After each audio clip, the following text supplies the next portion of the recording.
What if they started selling bedazzlers again? Oh, shit. And the crimpers. And then the people would bedazzle little crystal meth rocks on their stuff. And, like, it's a totally new smuggling show. One of those, like, do that in they would be smoking areas of the world. They would be smoking their necklace, though. I saw. Well, yeah, eventually, but, like, one rock at a time. Like the candy necklace. Yeah, exactly. Like, rocks. Rock candy. rock. Crack rock candy. Crack. What if the crystal meth culture that we currently enjoy, the fashion choices associated with that culture, I feel have origins in the Glamour Shots enterprise of the mid to late 90s? Is that when that was popular? I think. What if Glamour Shots started today's crystal meth culture, fashion culture? I'm going to buy into all of that because I just feel like anybody that's ever had a Glamour Shot is now on crystal meth. Got it. Oh, Jesus, I feel like it's run its course. Let's move on. Move on. I do lots of sets about my swamp ass. So do you prefer dry heat or wet heat? I would much prefer dry. What if visitors? Dry, definitely. I'm the same. Yeah. I'm the same. Yeah, I only want to be wet for one reason, you know what I'm saying? Crystal All right, meth. save it. Crystal meth. Because I'm at the splash pad. It doubles as a bidet. All right. Yeah. What if visitors from another planet came down here and just melted in the heat? I feel like that would be like the shittiest spaceship ever. I don't know. You kind of have to withstand a whole lot of. Because you gotta like. I don't want to get like scientific or anything about it, but it has to at least make sense. Yeah. I mean, a little. I mean, I don't want to be that guy who's like at the movie with you and it's like, there's no sound in space. It's like, shut the fuck up. But are the aliens known to land in the desert? So I think so. I think that's the whole because thing. Because all the ships ships seem to fly into the ocean. So how the fuck are they landing in the desert? I want to know. Or do they just walk here? I don't from know. The ocean? I don't know. I listen to a lot of like podcasts here. about cryptids and conspiracy theories and shit like that. And I did not really like believe in the UFO stuff until I moved here. And I can tell you UFOs no, are for real. They're fucking real. They're Thanks. fucking real. And we don't know what they're from. They could be government. They could be. All we're saying is there's some unknown shit flying in and out of oceans, in the deserts. I don't know, and I'm not saying that it's not just a group of tricksy birds up there holding a mirror over somebody who's getting their glamour shots done, and it's just sequins everywhere or whatever. I don't know that. There's fucking smoking meth in There's something out there. I've seen the lights in the sky. You know, with the Phoenix lights. There's like a whole documentary on this on Amazon or something. There's whole pyramids here that people don't even know about. And isn't there like an underground? There's whole pyramids here that people don't know. Like a government military bunker or something between here and Sedona. I think that's the bunker. That's where we throw the open mic. Good. Dysart, just south of Van Buren. So get your glamour shots ready and your anal probes, because here we go. This episode is brought to you by Aguila's Hidaway. All of them. Get ready.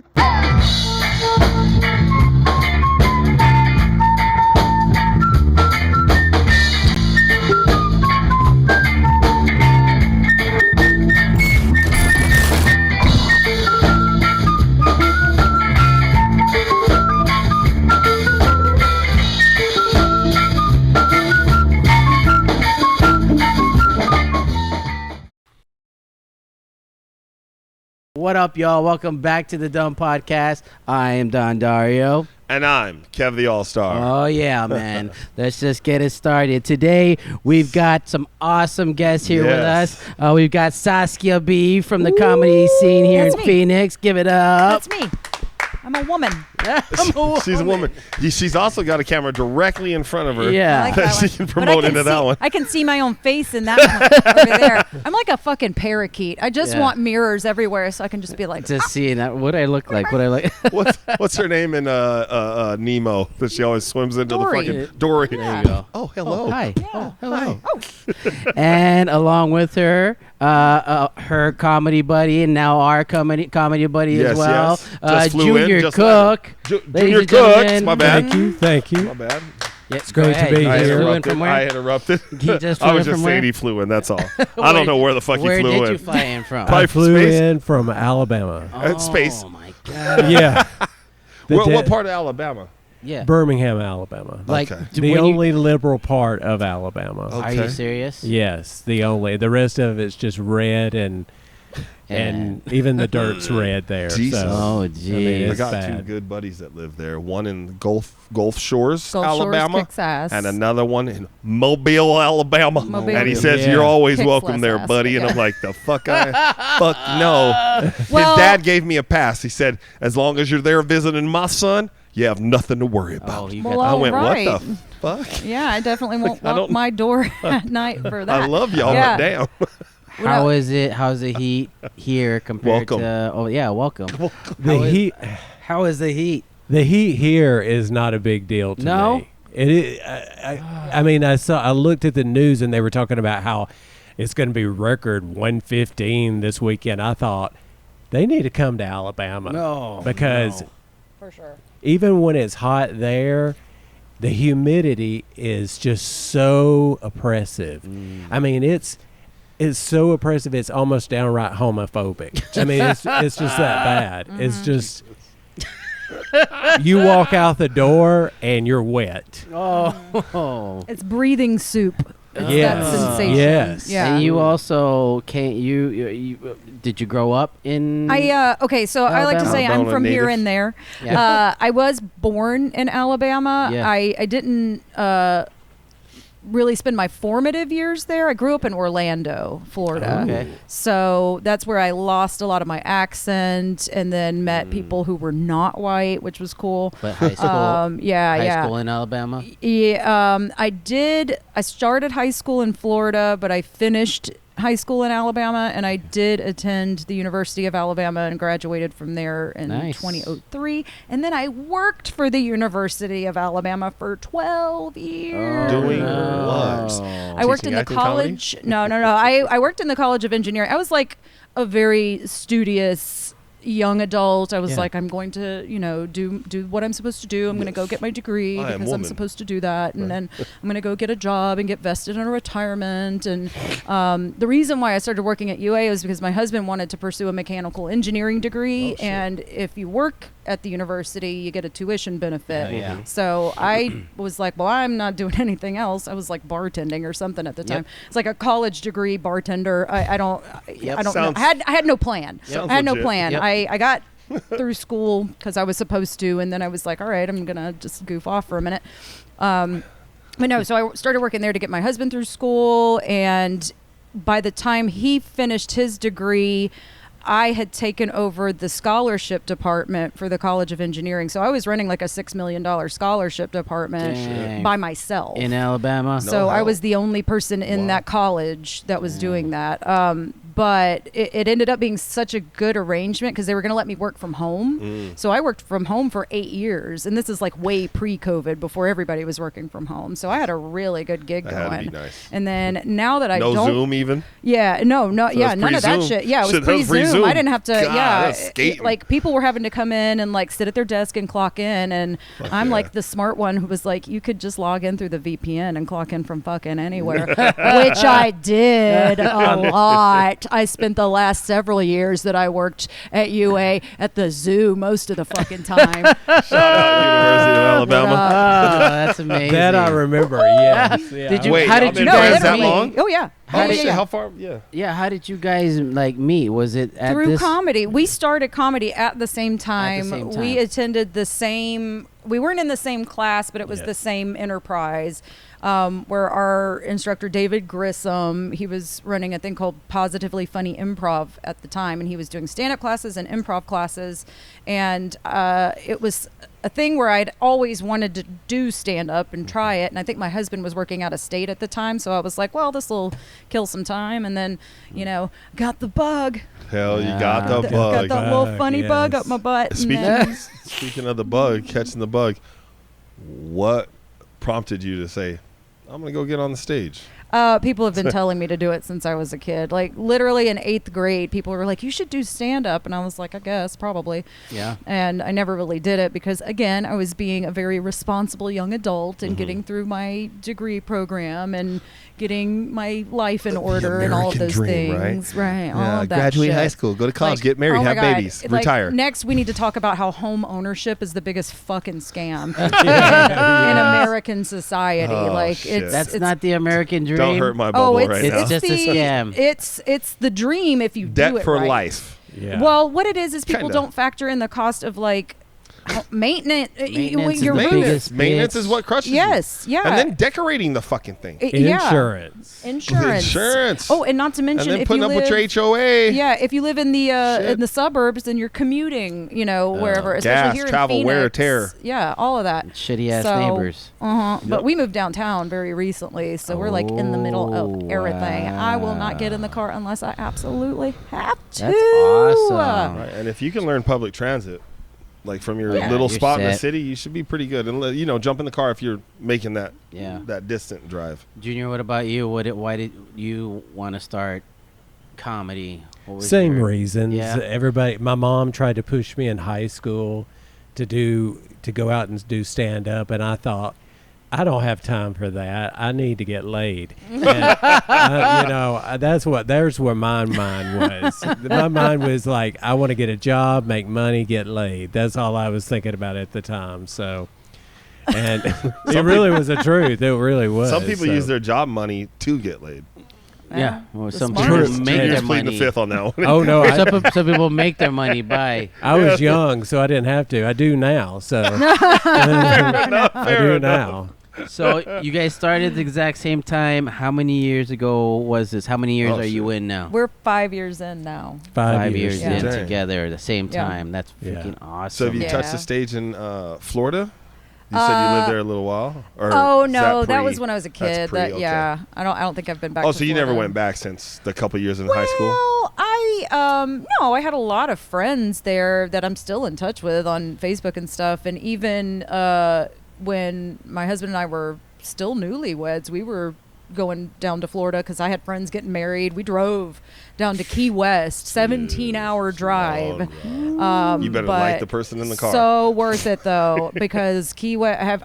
My friend got married at the Ernest Hemingway house with the 6-toed cats in the garden, and she had this like gorgeous dress and like it was seafood and just it was it was delicious. It was delicious. So I still really love Florida. I just don't have any reason to go back anymore. Got you. But- What They've got some great clothing optional resorts there Oh. that are amazing. Oh, Yeah. in Florida, In Key West, In Key Florida, West? yeah. really? Yeah, his grandpa sends me a card every year. So what I heard here. So what I heard here is that if you're somebody and you're a friend of Saskia, why aren't you booking her there?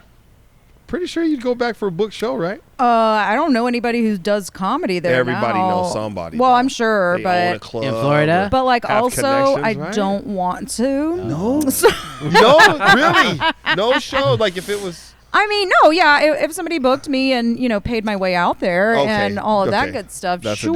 difference. But I don't have a fan base there. I mean, if I go back to Birmingham, I could probably get somebody to come and see me. Yeah. Yeah. But if How I do go you back say to it? Orlando, everybody that ever lived in Orlando when I was there, they live all Oh, over They've already moved different on. places That's now. different then. So You wouldn't know that many Yeah. people. So you're saying that you lost your accent in Florida.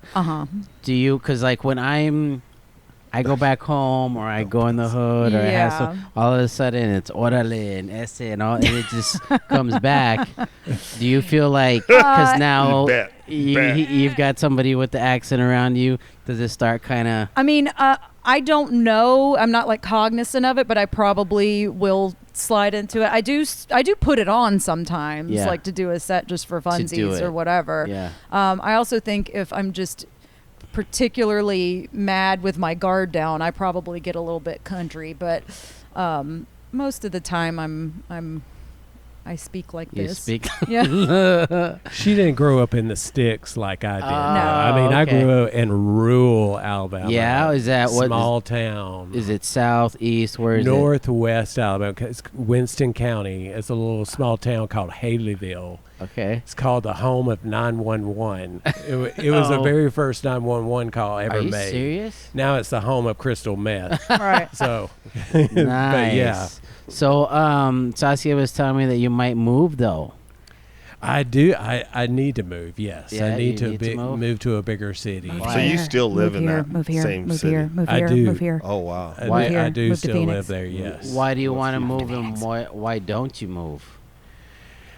I want to move because the market in Alabama, the comedy market, is very small, and traveling is just not fun because you Yeah. have to go It's farther. Hours and hours I to the get you. next market Yes. from Birmingham. You're either going to Atlanta, which is 3 hours away, It's just or not Huntsville, which possible. is what, 2 hours? 2 maybe? hours, 2 yes. hours Yes. to Huntsville. Yeah. Fun And fact: the Nashville's only other 3. stand-up live is in Huntsville, Alabama. Oh yeah, there you go. Mm-hmm. Oh shit. Yep. There's only In two. Nashville, Atlanta. Nashville's 3 hours. Atlanta's 2.5 hours. Florida is 3-4 hours Yeah. to like Mobile, stuff like that. So, and I don't know anybody that goes to Mississippi. I really don't. I'm scared to go to Mississippi myself. So, what are you some know. of your options if you were to move tomorrow? Oh God, I guess Phoenix. You will come and live in my guest room Yeah. until we Nashville. find somebody Okay. to take you in. Do you think my accent would be okay out here? Oh, Yes. hell Sure. yeah. It's a fucking melting pot. Yes, Oh, yeah, wow. absolutely. Yes. I think one of the I'm going to give you guys you wanted to get laid. a weird roundabout. There's also a much twinkier gay community here, just so you know. Charlie's, so- first of all. Take them.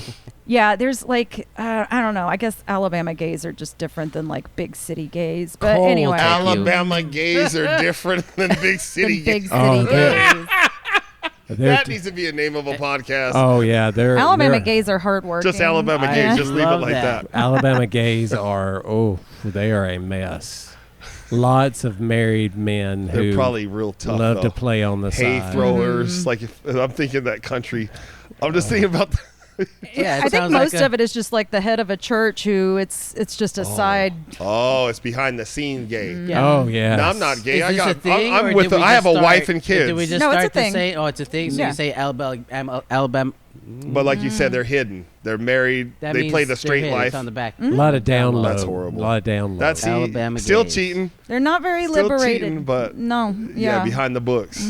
We learned something. This is why it's called the DUM Podcast, because we learned. Those are the gays that. So anyway, I do social work, right? So Okay. I learn a lot of shit that I just never knew about. Sure. And so because gays have been around for a really, really long time, you You know, but don't with the say. movement now, it's so people are out, right? But you hear these stories of just how people didn't come out and they just lived this falsified Oh, life man. when all they had to do was just make a choice and be who the fuck they are, right? Well, you say that, but it's But a lot more exactly, complicated. It's a lot than more that. complicated. Yeah, It is. It really is. When I came out like literally like 6 months ago. I came out back in October or something as bi, which it was never something that it was nothing I even realized about myself.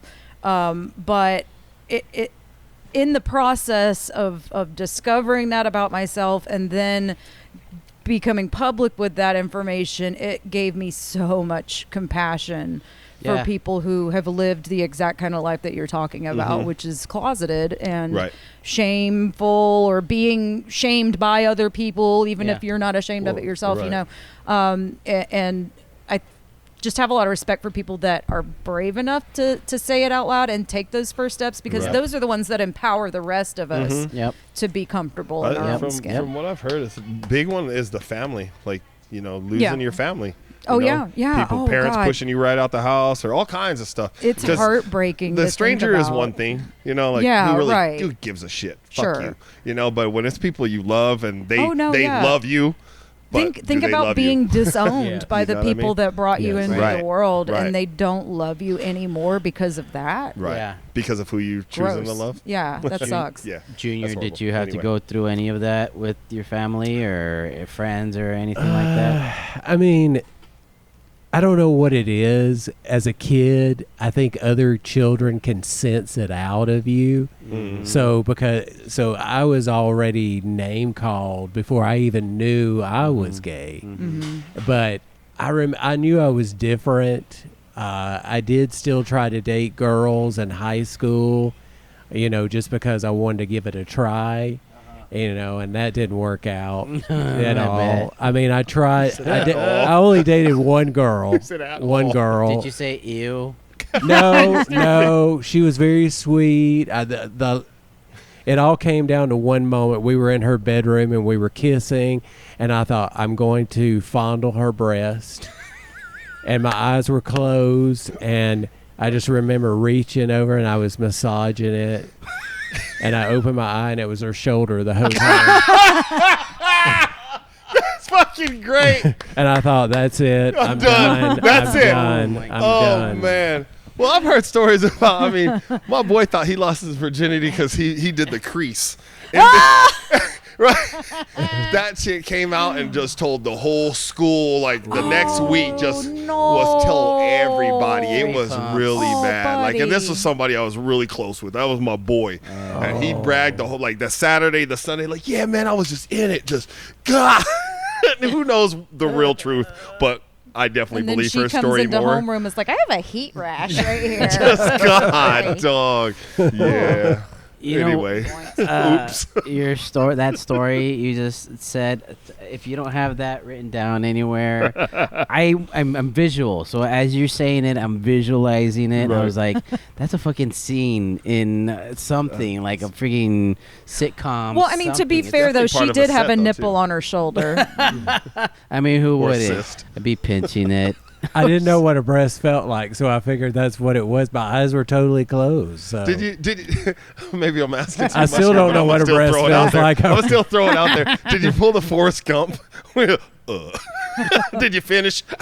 I just looked and I was like, oh, okay, I got to go home now. So my mom's going to kill me. It's getting late. But you didn't have any like problems with the family or anything like that coming out No, or anything? no, cool. I came out to my mom in 7th grade. Oh wow. I remember I told her I had to tell her something. I told her, I said, I'm gay. And she said she already knew in 3rd grade when she saw my Ken doll banging G.I. Joe. Fair. And Barbie had to watch. But Nice. but yeah, she already knew. But she grew up Christian, Baptist, South. So Yeah. she knew that I was going to have a very hard time. Mhm. But she didn't know that I had networking skills. I knew how to network in the gay community. So I already had some friends, that were older than me that led the way for me. So Nice. Okay. In your community now, like where you're at? yes, Nice. matter of fact, one of my best friends. We've been friends since I was in 8th grade and he was a senior, and we've Nice. only been friends. So. Good. Awesome. And that That's good. doesn't happen much in the gay community. You usually hook up once or twice and Yeah. then become friends. So Yeah. And you said it's the most liberal city in the area. Like In if the- you go outside of there, like do you run into He says red everywhere. yeah, you run If you into go hate? outside, like I live 30 minutes out. I live in a small. Well, it's becoming big. It's called Pelham. What's about the population? Just so we can kind of get so I can get more of a visual of like when you say small, like how small. Pelham? I mean, it's not that small. Now, my hometown is really small. Oh yeah. And it's hardcore. I wouldn't. Well, I would say redneck. Well, yeah. Yeah. What's the population in Haleyville like?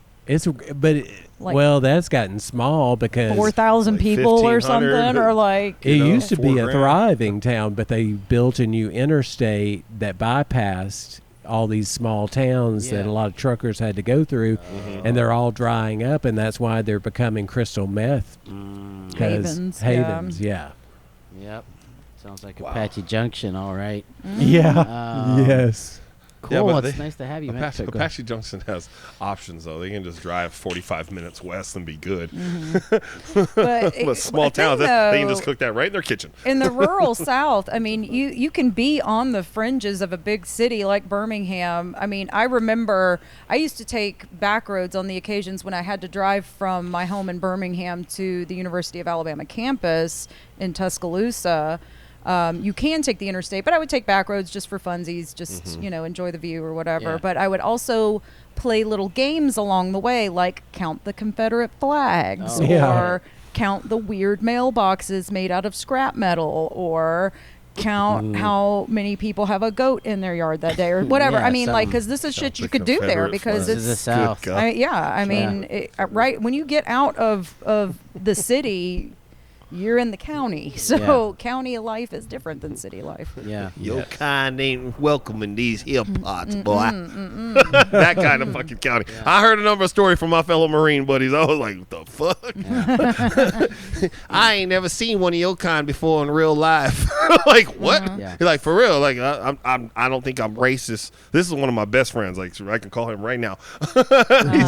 He said, until I went to boot camp, I never seen a black person with my own eyes. I've seen them on TV, like football and movies and Where shit is like this that. person from? He's born. I can't remember where, but he's the one that lives in Mobile now. Okay, Wow. I'm gonna But guess. he had to get out of his town because It sounds like he might be from a flyover state because here's an interesting experience my husband told me about. He went to, I can't remember where the hell it was. I want to say it was like Kansas or something dumb for a job interview. This was a long time ago. And we're from Alabama. Like, there's lots of black people in Alabama. Right. It's a, very urban center community. Right. Our home club is an urban club or whatever.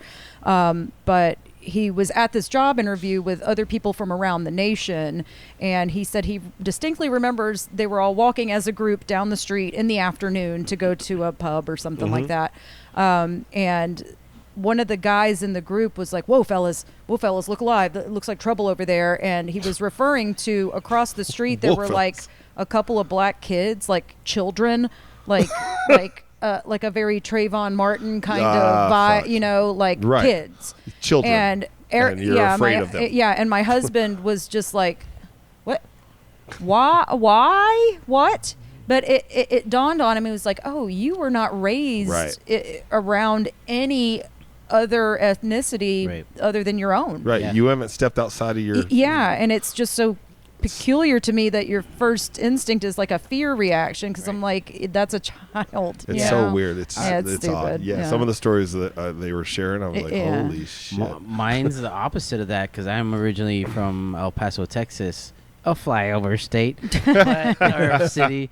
But the population is 90% or more Hispanic. Sure. So leaving there, coming here, I was just like, hello. Like, I didn't know racism existed still. I never experienced it until I moved here. Yeah. And I'm like, why are these people hating me? I was like, what's happening here? But it was like, it was just weird. And then I heard about the whole Martin Luther King. There was the Right. last thing. And it was just like, I saw a dude on the street promoting a KKK meeting. I was like, this is Whoa. insane. Yeah.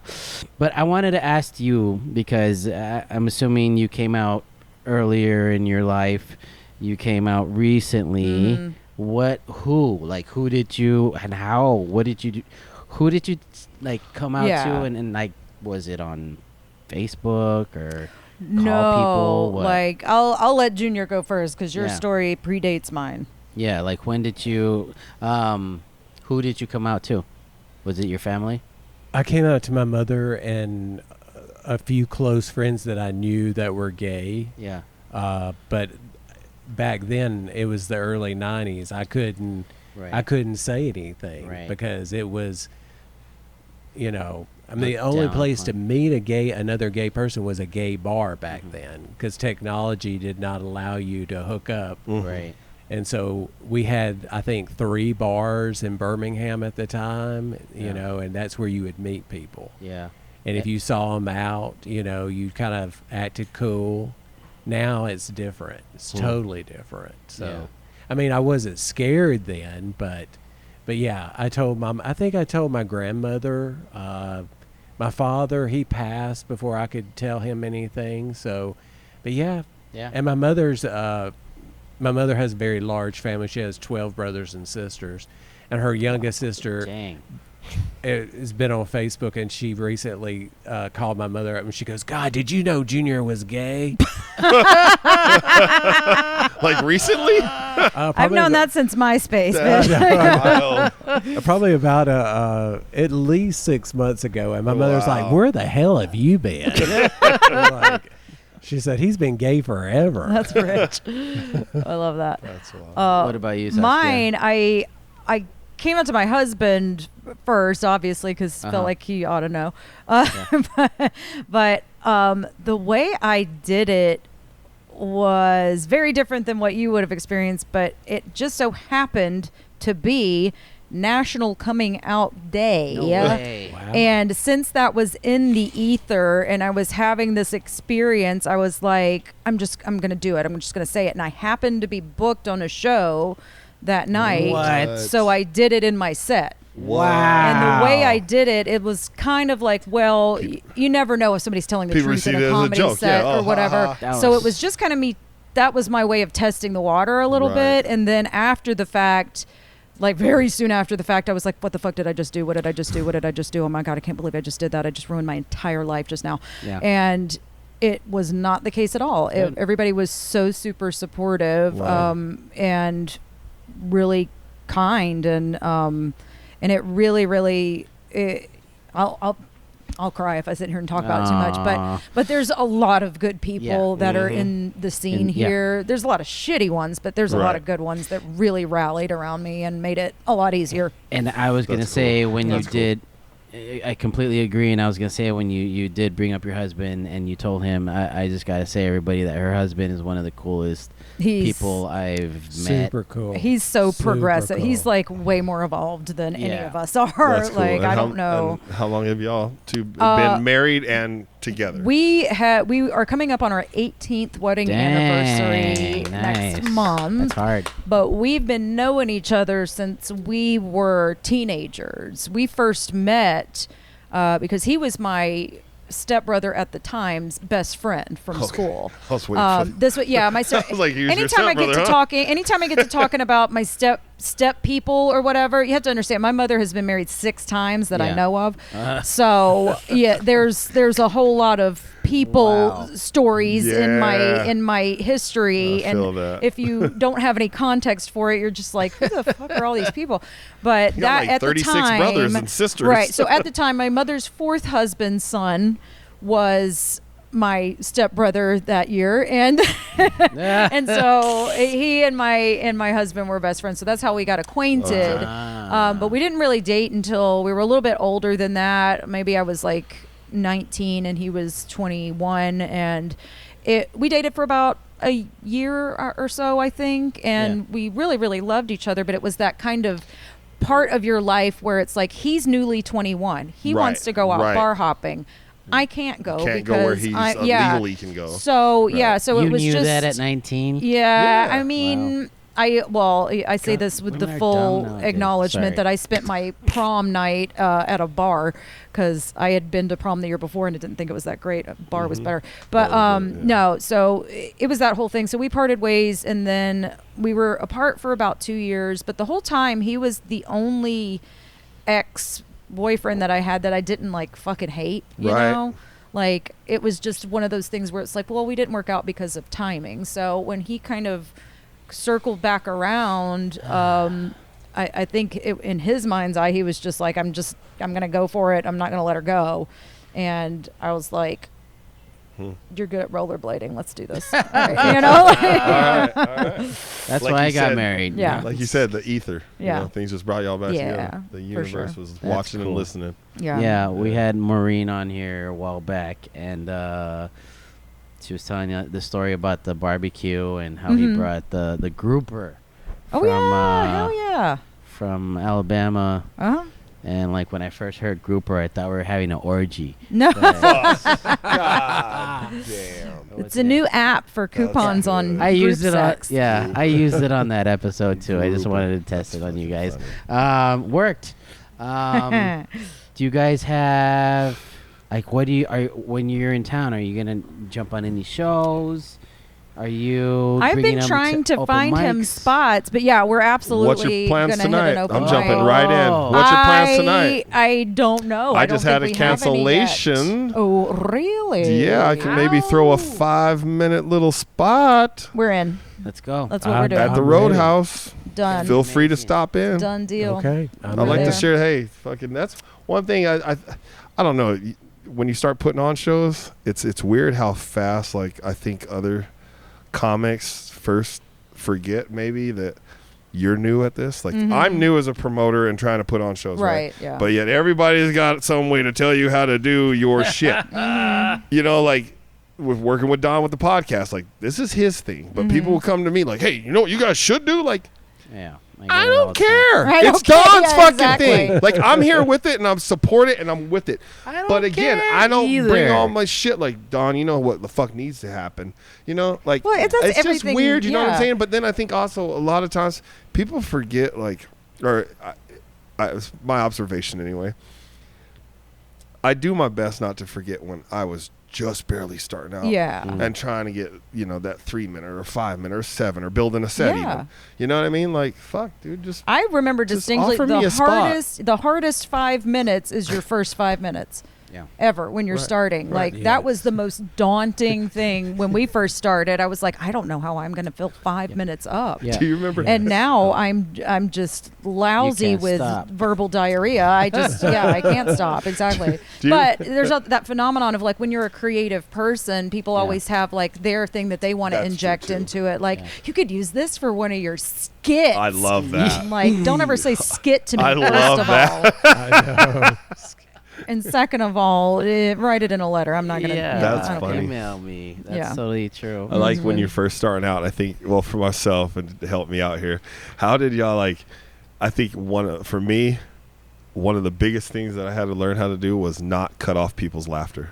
Like, especially in a 5-minute bit, because Time- you have so much to yeah. just say, and you're like, I gotta say everything. But it's like, fuck, if you say one joke and they laugh for the rest of the 4 minutes, Well, right. laugh. Well, that's because when you first start, you're almost doing recitation. You're just like, I wrote this 5 minutes, and now I'm going to say it to you. Every word. This is my though, this like is my every set word. that I spend a long time editing and writing on, and I'm going to say all of these Yeah. things to you. And then as you advance in your performative life, you start to Swinging. yeah, you want to be present. You want to present in the room. You want to Right. be engaging the audience in what's really happening in the space right then. And you will start to realize that comics who don't do that get kind of they fall by the wayside because they're not being fresh all the time, and it's It's not fake. You can see it. Yeah. And I think for me, it's you're talking about being new at stuff. I still feel like a baby comic. Right. I'm Fuck 5 yeah. years in, and I still very much feel like Yep. I'm still figuring this out. That's normal. And because of that, I have a tremendous passion for helping people who are just coming into comedy. It's their freshman year of comedy or whatever. If they've got the right attitude and I think that they're actually funny, I will bend over backwards to help you that's Yeah. what's up. do, whatever it is you want to do. Do you Yeah. want to do stuff at a club? Do you want to do bar shows? Do you want to be a motivational speaker? What do you want to do? Right. And part of that, I'm glad you brought Maureen up because Yeah. I'm very heavily involved in her enterprise now, which is Crack Ups Crack Ups Comedy. She runs a workshop on Monday nights. I have grown more in that workshop than I have doing any number of open mics over the years Word. because it's at Toso's in Phoenix every Monday Okay. night at 7, and it's a thing that it gets a lot of heat from some of the open mic community because she does charge to come and sit in and do it. But in my opinion, I'm like, you're investing in yourself. It is the same quality Yeah. experience that I've Yeah. had in comedy classes where you pay a couple $100 and you go for weeks. Right. It's a class. It's a school. Yes. To me, it's to have a comedy buddy, right? Like you don't have a friend. This is how you do it. A lot of us pay for the video at a club we pay more than $10, Yep. probably 20. Yep. But this you're getting, it is $10, right? Yep, 10 And then you bucks. get feedback. Per class or It's Well, almost and- even What? better than a video. I'm like, wait, what? No, it's definitely better because it's constructive feedback and a different The- view. Right. The way Maureen has curated this group is, that we're all very respectful to one another. We try to be. I mean, every once in a while somebody pops in who's an outlier and It's comedy. whatever. But by and large, the chemistry of the group that she's created is that we're all here trying to help each other grow. And the thing that I've noticed is people that are coming week to week, I can see their progress week to week. Right. I can see people who started maybe I just became acquainted with them like 3 months ago, and their set is so much more advanced than anybody else on that same trajectory would be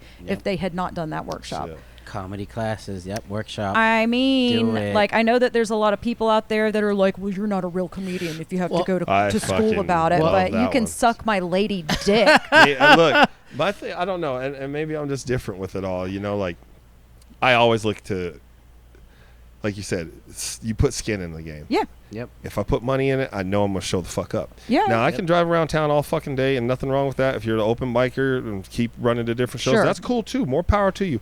This is just me and my experience in life. Like, I could have woke up one day and just pretended that I was a Marine, or I could have went to fucking a recruiter, got recruited, went to boot camp, Right. graduated. Like, there's steps to it.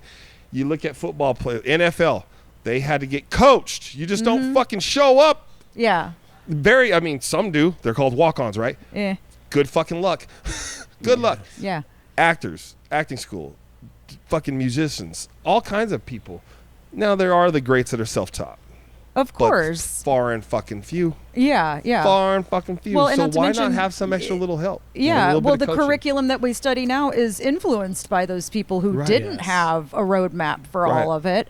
And it's like, why do you want to spend 3 years learning the hard way when you could just check into something that's already Thank you. like, Boom. here's a great tip for you right out of the gate. Move the fucking mic stand. Yep. There's a Boom. big. I love that one. I'd be watching that one fucking from Yeah. the get go. See, here's another reason why I don't go to open mics very often anymore, because I have such low patience for that kind of shit, where Fuck. if I get up there after somebody else doesn't move the mic stand, I shouldn't do this, but I'm like, hey, y'all know this thing fucking moves, right? You're funny. You don't have to leave it in front of you. Unless The- you're the- that comic. Unless you because there are comics that do the stand. I mean, I've noticed No. you've gotten a lot better. You keep it. You keep it in You the. You don't leave even it. take it out the stand. That's and that's fine, Your post. if you're but using if you're it. taking it out and you just leave it standing there, it's naked. Yeah. It's skinny. Why are you? Well, Yeah. they don't just leave it there. That's the problem. And the opposite side of seeing it from a different angle is that I put on the open mic now, so that's Yeah. my equipment that you're fondling and jacking Yeah. off for fucking no reason. Put it away because Uh-huh. you're gonna break my shit. That's- Yes, I mean that's it. there's that element of it. It's Or- not all about just like writing and True. performance. There's an etiquette Yeah. when you're dealing with venues, when you're dealing with producers. Yeah. There's an etiquette that comes along with promoting the show. Yeah. You know, some producers want you to utilize your social media. They've taken the time to make a really nice flyer for Thank you to you. share and to get Yep. that information out there. And then if you're just sitting on your dead ass and then the day of the show you post one thing about it, you can suck my balls, because that's not helping. It You know? doesn't, and it doesn't help. I mean, I'll put you in a situation. You're at a club mic, or let's say there's a club mic, and you break their fucking mic stand. What then? You think that's a good thing? Mm-hmm. It's not gonna look good on you. You just fucked it all up. Leave it alone. That's it. I'm kind of surprised at at the scale of the city that you don't charge a $5 open mic fee. Well, see, Really? this New is York, part of Chicago, they all charge. I was doing mics there. Well, this is part of No, Maybe how maybe Maureen- things will be changing real soon. Don't Well, tell anybody. Listen, this is part of why I think it's brilliant that Maureen does charge $10 for her thing, because it weeds out Yes. the people who just really are there Skin to in the hear game. themselves talk. Yeah. Do you think? What are your You thoughts know? on this too? Like the Good classroom is the fact that they're, like you say, you get feedback, right? Might slaughter her name, Maureen. Maureen. Like Marine, hoorah! Yeah, it's just about Marines. Like a lot of times, like there's no real feedback because everyone's just going through their own notes, their own shows. There's fucking sidebar talking. Yes. Like fucking. You know firsthand how annoying this is. Why do you do it? You know what I mean? Yeah. Well, that's why Disrespect. Yeah. There. In That's one what, fucking word. That's 100% exactly fucking what it is. It's disrespectful. disrespectful. Yeah. At our open mic, like now it's Cole East and Justin Kirshner that are hosting it. Now I'm just the producer of it. Damn, moving up, baby. But because I put it on, I promote it, I feel responsible for it. So when I'm there, you know, people come and visit and they want to say hi and they want to hang out, but I'm right in front of the people that are performing, and I'm there giving my attention. But everybody's like, "Oh yeah, you're lost over here in the corner." I was like, because I'm paying attention. See, that's what you're supposed to do. Yeah. Nothing bugs me more than when somebody is booked on a show, they don't come at the designated call time, My and then favorite. they leave before the whole program's over. Yeah, I hate. And I pay attention to this shit, and I have like a mental list of folks that, you know, if it's ever up to me, Yeah. you don't quit your day job. It's funny. So you headlined one of my shows, right? And thank you to my lady for giving the shout out, because you were fucking amazing. Ow! Fucking amazing. Definitely got to get you back, Thank by the you. way. Yeah, I'd love to. Like in the first opening, before we even start the show, I say to everyone, like, if you got to leave, I get it. Like, I'm not here to hold you fucking hostage. But if you can, because plus the show was 3 hours at that time. Now it's 2 hours, by the the That's good. I was going to say. and only that 8 was comics. long. And only I 8 like- comics now, too. yeah. I was We've cut gonna it say, down. I like how you said the first opening. Well, I mean, when we first, like, before the show Yeah. starts. And, you know, because I also like to take that group photo afterwards. Yeah. You know, and again, I get it. If you got to leave, you got to leave. Sure, I'm not going to hold you sure. hostage. But the amount of different support, because also, say you're the 6th comic up or the 5th, and you did bring that crowd. If you leave, your crowd most likely is going to follow with you. Right. Yep. Maybe they'll last one more comic because everyone's not going to the same location. Right. But if you leave and they were there, if you stay just to share that wealth with your fellow comics, Yes. it goes a long way. You know, just really, maybe it's the Marine in me. I just love that unity and that teamwork and that. No, I'm I with feel you your on pain. this. You know what I mean? I think what we experience in stand-up is such a solo thing that there is plenty of ego floating around in the stand-up community. And I was just talking to Junior about this in the car on the way here. I have found that some of the best people in stand-up are the ones who also have a toe in the improv world, because that community of players, they are super tight. They are super supportive, super encouraging of one another, you know, and they're kind. And they maintain, you know, decorum. They have etiquette. They're more like theater professionals, where we respect the call time. We're all here until the end. We all have to pull our weight. We all need to know when to share focus, when to get out of the way, and understand not everything is about you. The show. And yes, you are in service of the program. Of the crowd, too. Right. And and one of the things I've noticed, and since I'm on my fucking soapbox, I am also, I have been hosting. I started hosting at Stardome, which Junior can attest is a huge auditorium. Yes. It's a 400 seat dinner theater auditorium kind of thing. Stardome, yeah. So I started on a big ass stage, and I'm here to tell you there is no sound louder than the sound of 400 people not fucking laughing. Yes. So Yes. you learn quick in that environment. And I learned quick from people who were very professional that were in that position that I was taking cues from. And so to come out here or anywhere else in any market where you get a host who is not serving the show and doing the job of being a host, those people piss me the fuck off. Yeah. But and sometimes, and maybe I shouldn't be pissed off, but it's like they don't understand that the host is a different role than the comic. True. And if you get an opportunity to host, that's not you getting to do 5 minutes between every comic. Nope. It's you are responsible for controlling the energy of the room. Yep.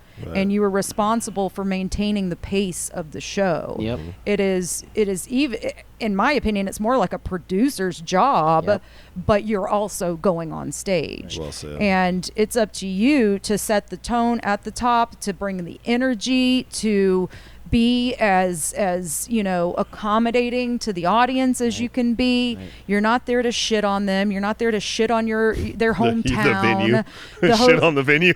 shit on the venue. Oh, Don't ever right. shit What on the do venue. you think? Who do you think you are? Like, do people? Yeah, it's like, what are you? Is this your first day, man? What's wrong with But you? like, yeah, but hosts will come in and then they'll shit on the comics who are on the lineup, and I'm Yes. like, no, you are not serving the show when you do that. Yep. You're kind of like an energy monitor. If it needs it, then put something in it. If it doesn't Right. need it, just introduce the next comic. We all- Let Exactly. the energy keep going, baby. Exactly. That's what And it they're is. always the comics are like, wonder why they won't have me back.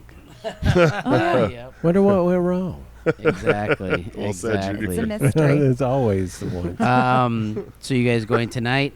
Yeah, Yes. for Hell sure. Yeah. Hell 7:30. yeah. We'll come. We're Yeah. starting. Hell be yeah. there. Okay, before we leave, I do have to say a couple of things. Okay. So I've been telling all these other people, but I haven't told you about this. But I think I told you this the last time we were talking.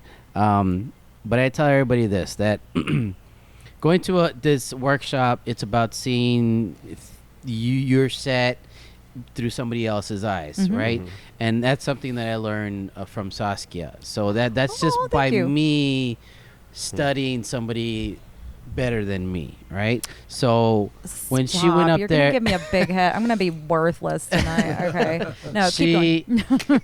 I've seen her set, and I love her set. Every time I see it, it's awesome. But she did it one time on her own as a different character with a different accent, a different voice, a different whole personality. I'll do that from time to time. It's Yeah. amazing. So that I just appreciate that. That just got my brain. It like overstimulated it. It just was just, oh my god! Now I gotta try this like that. I gotta try this like that.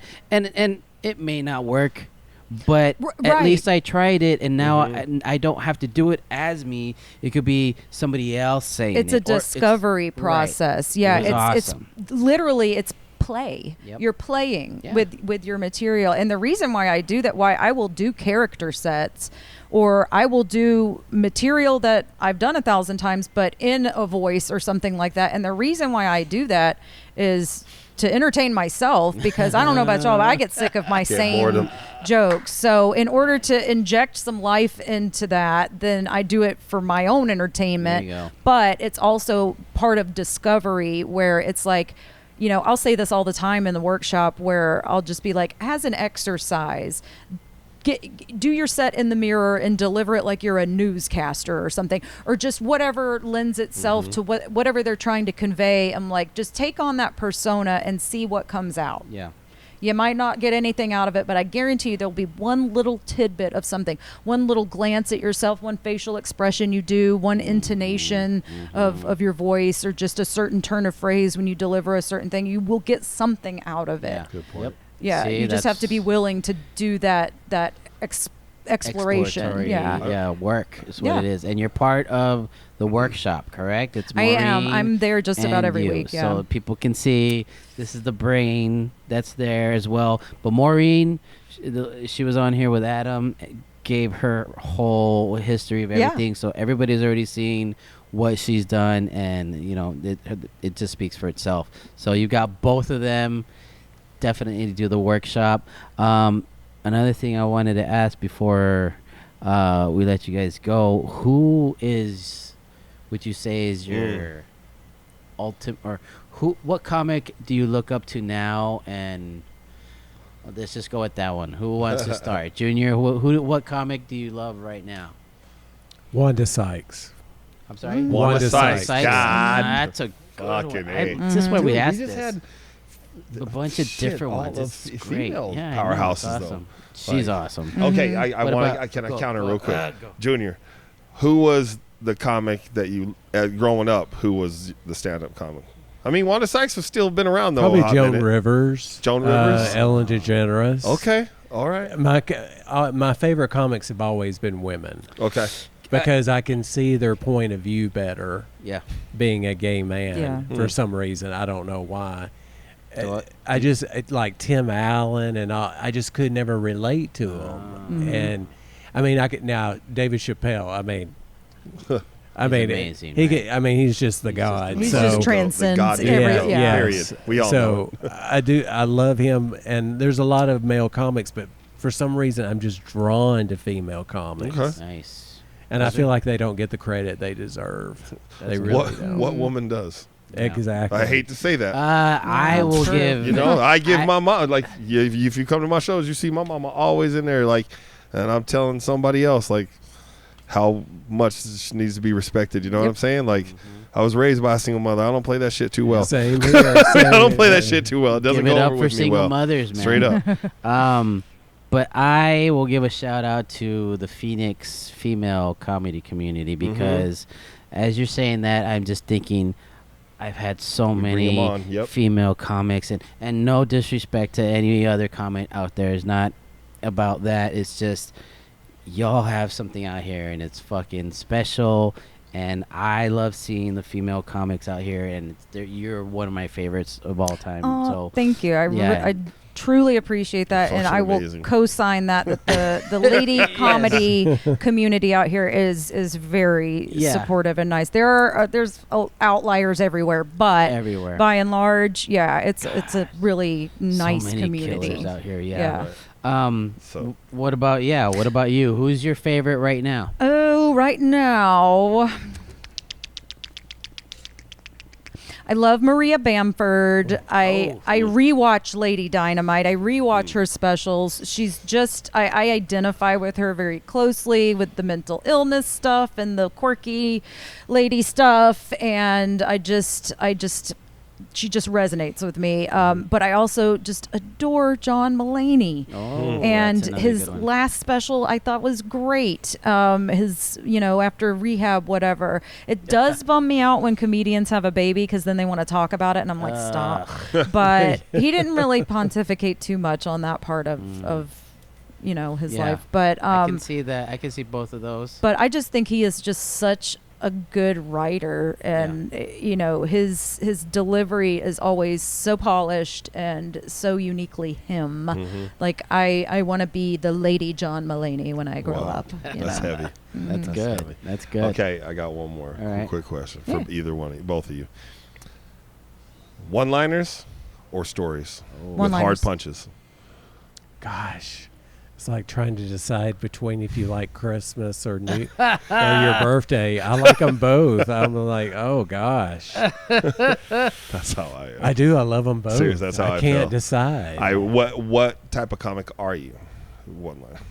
I'm a one-liner probably. I'm like kind of a purist in that way where it's like formulaic writing and stuff. But that's not to say that I don't have stories that I do punch up. But for me, it starts with let's write the jokes and figure out what's funny there, because that's just kind of how my brain works. I reverse engineer it.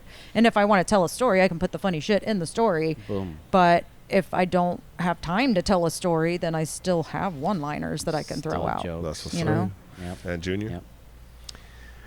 I guess I'm a one-liner. I've become more of trying to dip more into storytelling and more crowd working, trying to expand that's all. That's a skill in its own. It is. But I've been trying to expand, doing a little bit more. It's just according to what kind of event is. If you got 5 minutes, it's probably not a great time to do Oh God, please, please don't. If you're doing, we got to learn the hard way with that one. Yeah. Is 15 minutes okay? Yeah, 15, 20 minutes. You can play at 15, but if you're doing a 5-minute set, don't have a goddamn joke that takes 2 minutes to tell. Yes. That's a hard. Unless it's just laughs the entire time. I mean, that's what it's about. It's just you want to pack as many laughs as you can in those shorter sets, so you get the most impact out of it. Yep. I once heard this one, and it was great. He said, "You got to remember that when you're on the stage, you're the entertainer. You're the movie that they're not watching at home. You're the Disneyland ride that they came to fucking wait in line to see. So if you tell one-liners, you bet they're going to punch. Like a random fight.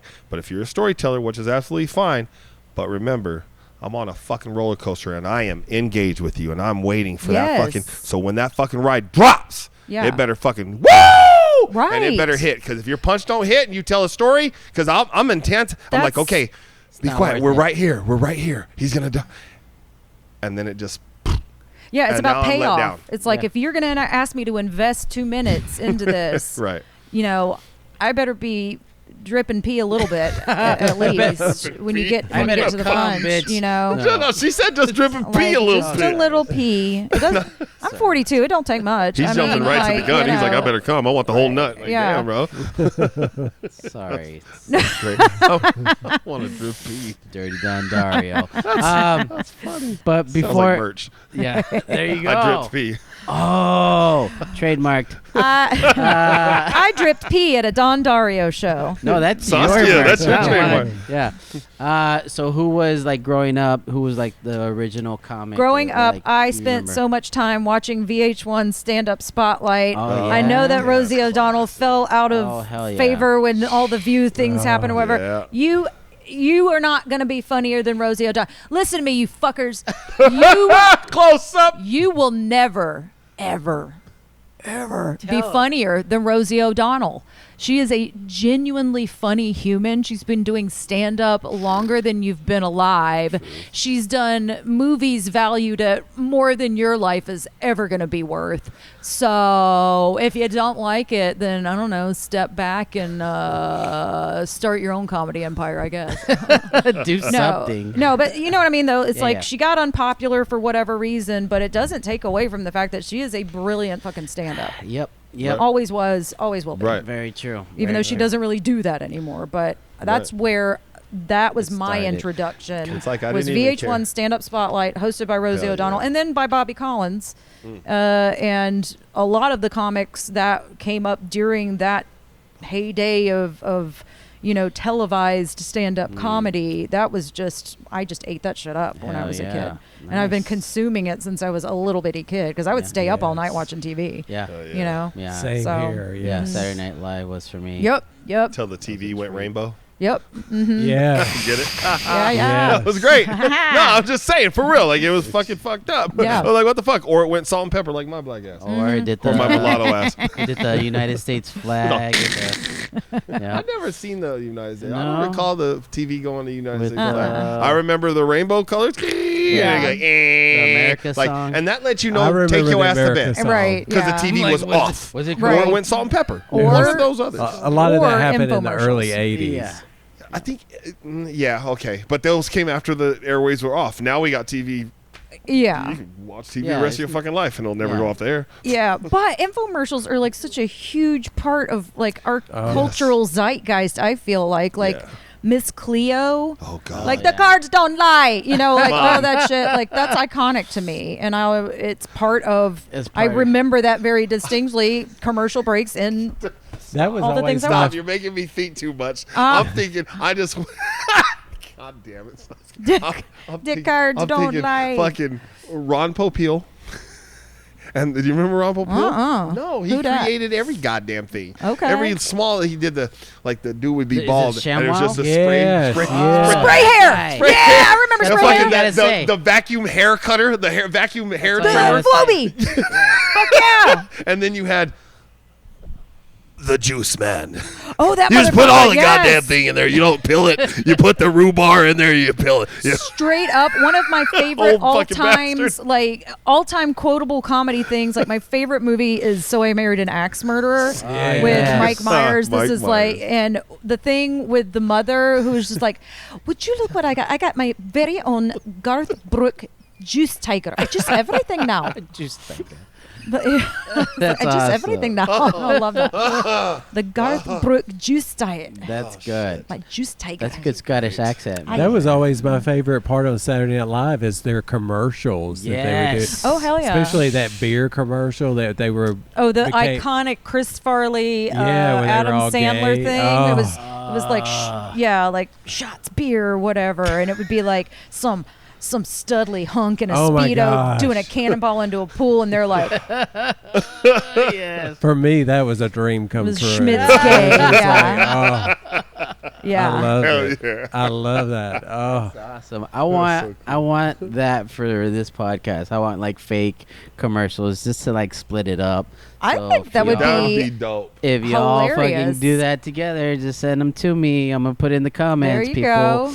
Thank you guys for being here, man. Is there anything that you want to promote? Websites, social media handles, stuff like that? Oh my God. I would love to promote our appearance tonight at the Roadhouse in Phoenix. Just booked it. I always like to pimp the Crack Ups Comedy Night workshops on Monday. Yeah. I always like to remind people that I am very good at comedy and placed in a couple of competitions that I'll be appearing in soon. So you can follow me on the facial book at Saskia Bee, and you can follow me on the Instagram at B Saskia, because they wouldn't let me have the same handle. Nice. Nice. What about you, Junior? Let's see. You can catch me tonight. You can catch me at JR Cook Comedy Instagram. You can also follow me on Facebook, same handle. Or you can always catch me at any Cracker Barrel parking lot. Because I'll be selling T-shirts. It says Meemaw said I didn't have to. Awesome. Well, thank you guys for being here, man. Thank you all for watching. Stay safe and have fun in life, folks. Remember to live to laugh and laugh to live, because without laughter, what's the point? True. Yes, thank you, y'all. Thank you guys so much for